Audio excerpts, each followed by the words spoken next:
ఇక ఇంకొక వార్త, ప్రతి లబ్ధిదారుడికి 6 కిలోల సన్నబియ్యం అట. ఇందుకోసం 11,000 కోట్లు ఖర్చు చేయనున్నాం.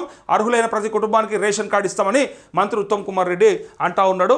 ఇక ప్రతి లబ్ధిదారుడికి 6 కిలోల సన్నబియ్యం. మొత్తానికి మొన్న సన్నబియ్యం మరి సన్నవడ్లు కొంటారు, దాన్ని బోనస్ వేస్తే రాయ్యా ఫస్ట్. దాని బోనస్ వచ్చిందా రైతులకు? ఎంతమంది అడగలేదు మనకి? ఒక్కసారి మెసేజ్లు పెట్టుర్రి. 2-3 జిల్లాలల్లో ఇప్పటిదాకా సన్నవడ్లకు సంబంధించినటువంటి బోనస్ వేయడం చేతగాని దద్దమ్మలు చవటలు ఇవాళ సన్నబియ్యం 6 కిలోల చొప్పున ప్రతి లబ్ధిదారుడికి ఇస్తామని చెప్తా ఉన్నారు. ఫస్ట్ మీరు కొన్న దగ్గర మీరు ఏడైతే తీసుకొచ్చుకున్నారో వాళ్ళకి పైసలు వేసుకుని నేర్చుకోరు. ఫస్ట్ రైతు ఎంతో నమ్మకంగా మీకు అమ్మిండు, లేదనుకుంటే బయట బియ్యం పట్టించి అమ్ముకుంటే ఆయనకు పైసలు వస్తుండే, లేదా ఆయన ఇంకెక్కడన్నా ప్రైవేట్గా అమ్ముకున్నా గవే పైసలు వస్తుండే.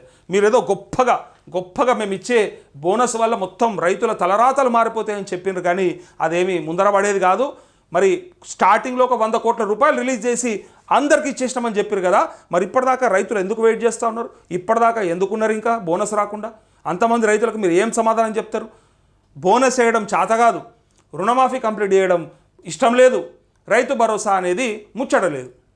ఇక ఇప్పుడు ఉన్నది కదా అన్న, ఎల్లుండి పడుతుంది, అవతల ఎల్లుండి పడుతుంది అంటే ఈ ఎల్లుండిలు మత్తుగా చూసుకుంటూ వచ్చినాం మనం. దసరాకే అన్నారు మొదలైతే, దసరాకు రైతు బంధు పడిపోయింది చూసుకోరని చెప్పారు.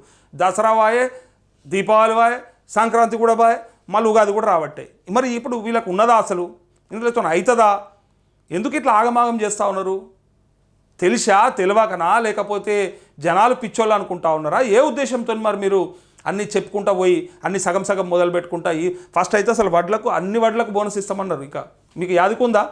వరి పంటకు బోనస్ అంటే ప్రతి రైతు ఏమనుకున్నాడంటే నేను పండించే ప్రతి గింజకు ప్రతి రకానికి వస్తుంది అని ఆయన భావిస్తే, ఈ దొంగలు మీకు ఎరకలేదు మేము అన్నది గిట్లా అని చెప్పి దాని అసలు వరి పంట అంటే మాకు నచ్చిన పంట అన్నట్టు. మళ్ళీ అదేదో ఇంకా నయం ఏదైనా కంపెనీ పేరు పెట్టి ఏదో అంటారు కదా, సోనా మసూరా, లేకపోతే కావేరి చింటువా, లేకపోతే దస్తారియా, ఏవో పేర్లు ఉన్నాయి కదా, ఆ పేర్లు వేస్తేనే ఇస్తామని చెప్తే అయిపోతుండే. ఇక దరిద్రం పోతుండే. ఇక రైతులకి కనీసం ఆ వడ్ల రకం కూడా చెప్పాల్సిండే.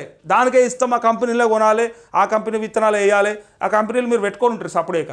మీకు నచ్చిన కంపెనీ ఓ కాంగ్రెస్ కంపెనీ ఒకటి తీసి కాంగ్రెస్కి సంబంధించిన ఒక ఇత్తనం తీసి ఉంటే మా ఇత్తనాలు కొని మా వండించి మా ఇస్తే మాకు బోనస్ లేకపోతే లేదని చెప్తే అయిపోయేది. ఇక అంతే కదా, మీరేం చెప్పలేదు కదా. మరి వరి పంట అన్నారు కానీ వాళ్ళు ఏం చెప్పలేదు కదా అన్నట్టు అవుతుంది. అది కూడా సేమ్.